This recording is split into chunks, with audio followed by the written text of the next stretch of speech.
Financial Planner. Follow us on YouTube.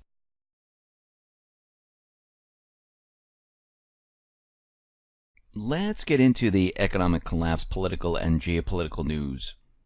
Now, as we can see, Obamacare is in a complete death spiral. Now, this is not something that just started. Those people that have been following me, we've been following this for quite a while. We've seen exchanges close down. We've seen billions and billions of dollars lost. We've been looking at the enrollments, and we know that there's a lot of people that say, listen, I just can't afford this. I don't make enough. I can't get the subsidies, so I'm going to have to take the penalty. Actually, in 2016, 6.5 million people paid the fine instead of taking the insurance. And this is according to the IRS. And what's very interesting about this is that we continually see premiums move up. Now, the number of insurance companies participating is on track to shrink by 38% in 2018. And what we're seeing right now is that we're seeing more and more individuals say, you know something, I'm going to have to opt out. And the reason for this is because when we look at all the different insurance companies, we're seeing, rate hikes anywhere between 20 and 50%. They're continually moving up and up and up. And this is causing a huge problem. And rates have actually soared on average of about 113% over the past 4 years, and nearly 30% per year. So as this continually happens, more and more people, as they lose their job, as they find a part-time job instead of a full-time job, they just can't make ends meet. Now, when we look at the people with subsidies, well, that's a little bit of a different story, because remember, the government is stepping in and paying for the insurance, so it makes it a little bit easier. But when you look at the private sector, where they're not getting the subsidies, and I really should say the upper class, where they don't meet that criteria, they can't afford it.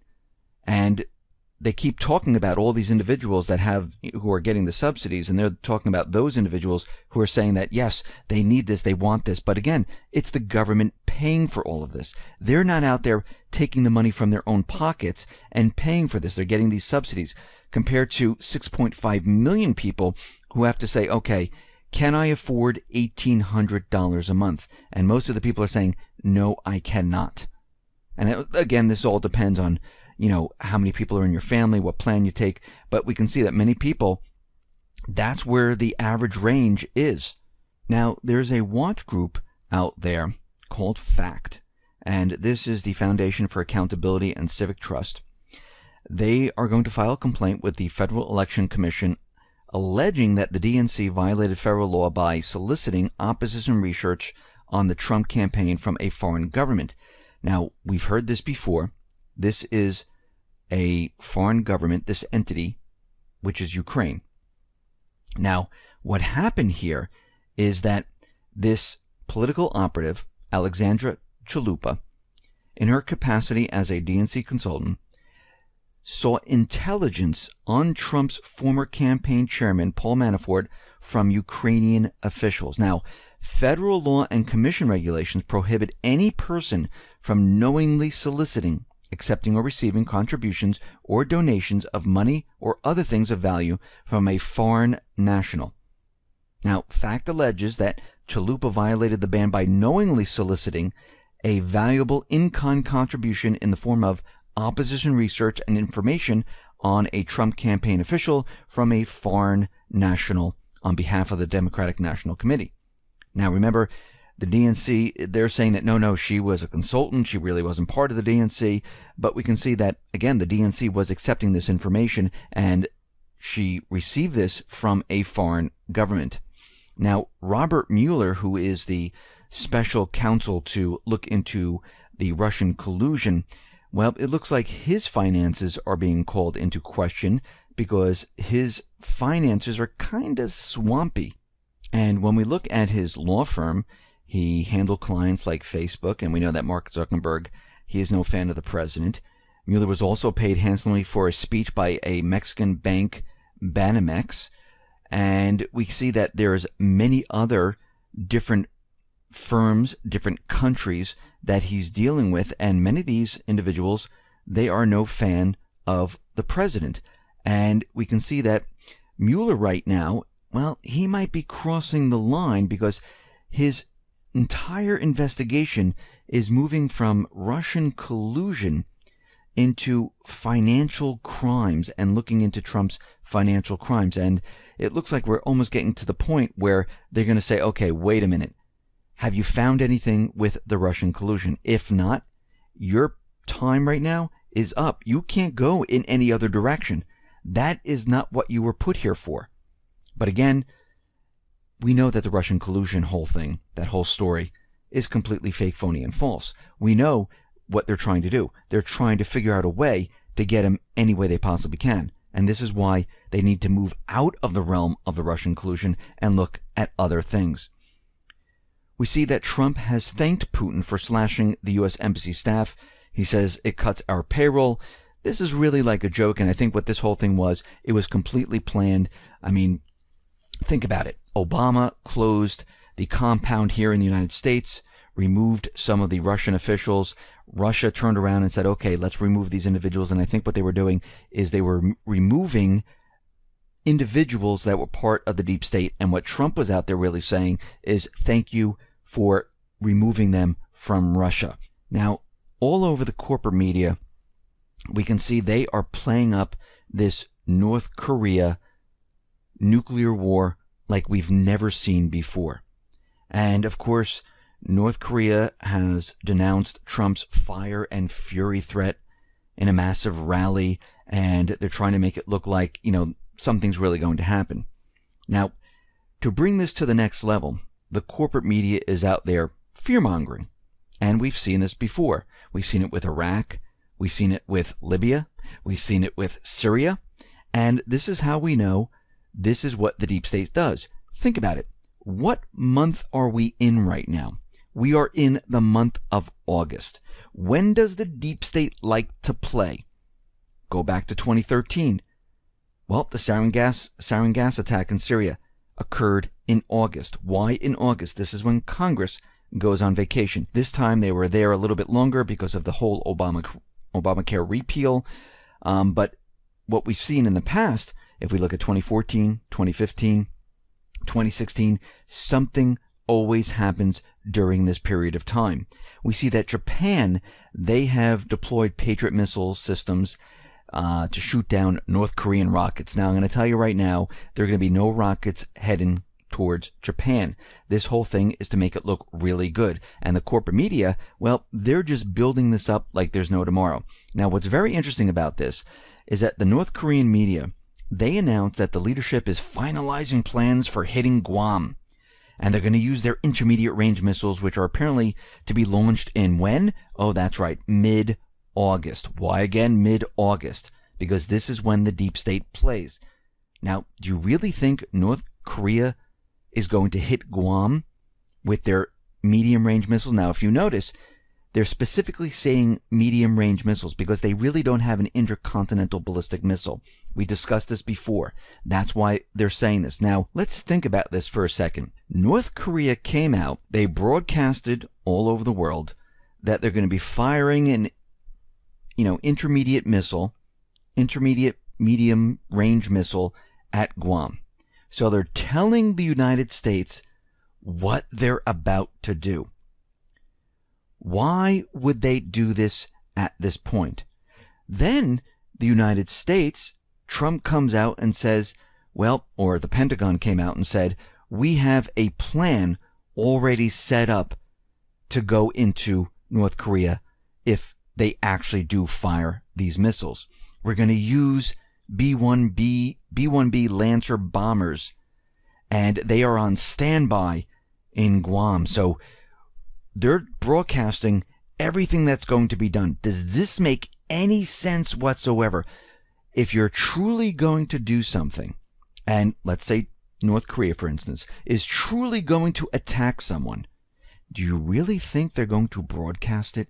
Do you really think they're going to say, hey, listen, we're going to use our intermediate range missiles. We're going to hit Guam?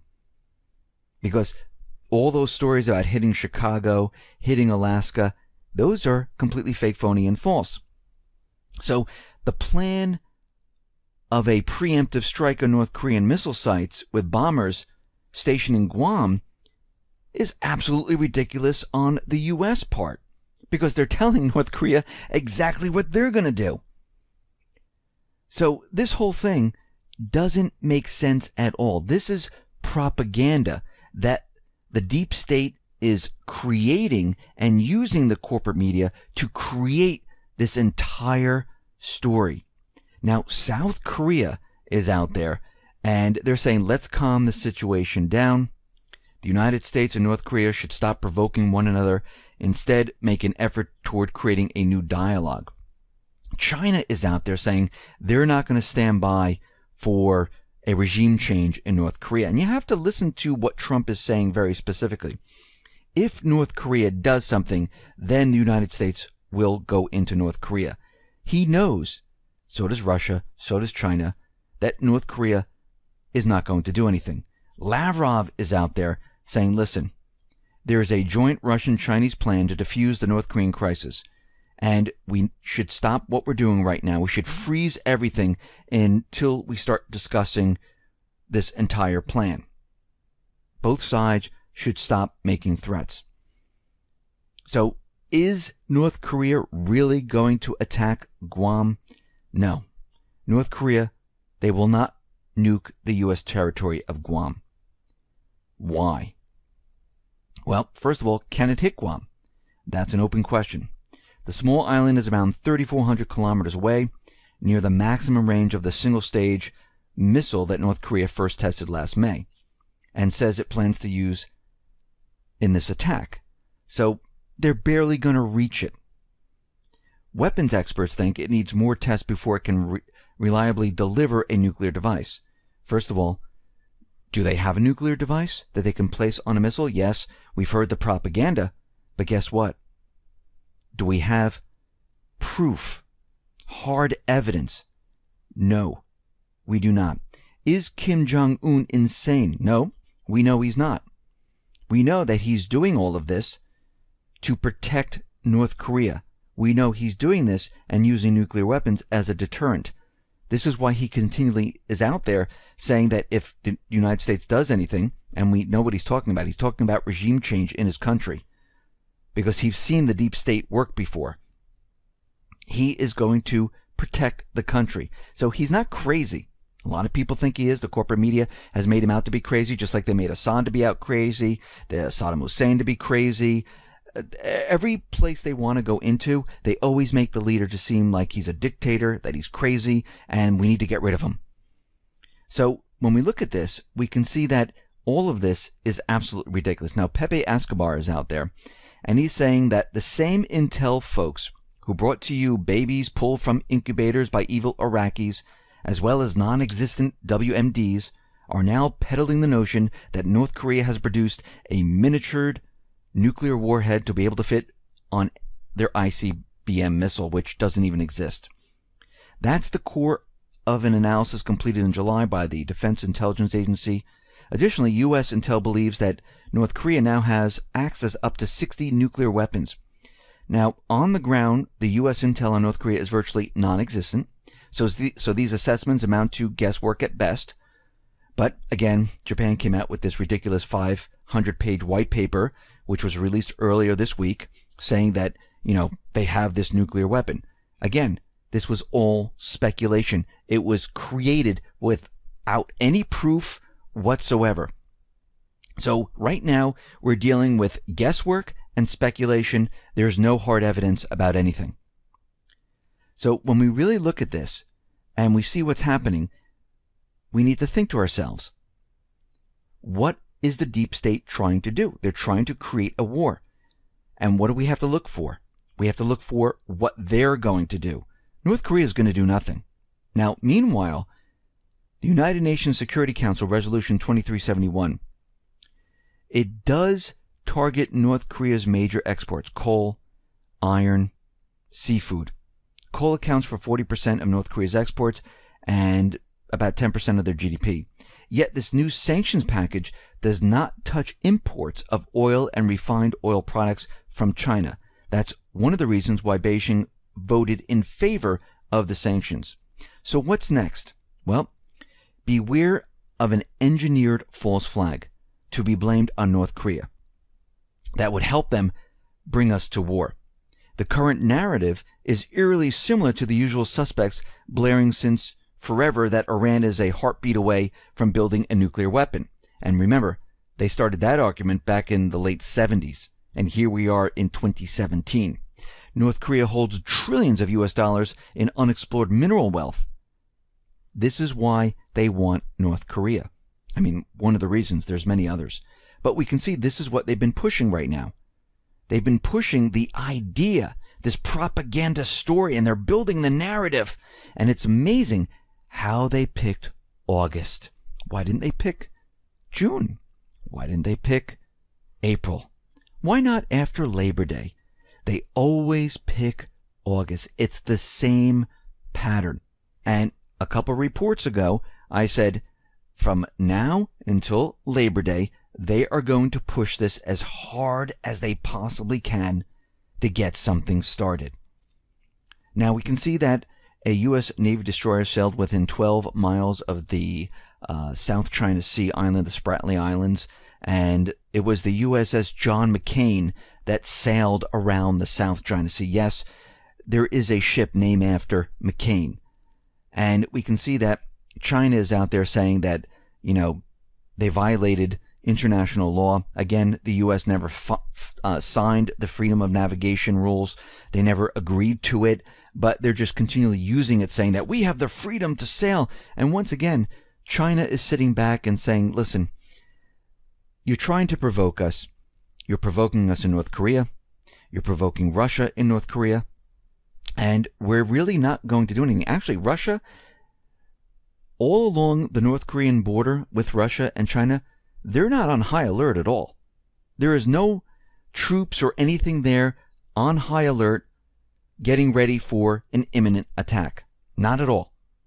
So everything the corporate media is out there doing right now, it is following the same exact pattern that they've used in the past.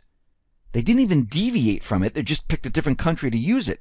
The same thing. Nuclear weapons. He's crazy. He's going to attack any minute. We need to get in there. It's the same exact playbook over and over. And I can tell you right now, I don't think any of this is going to happen unless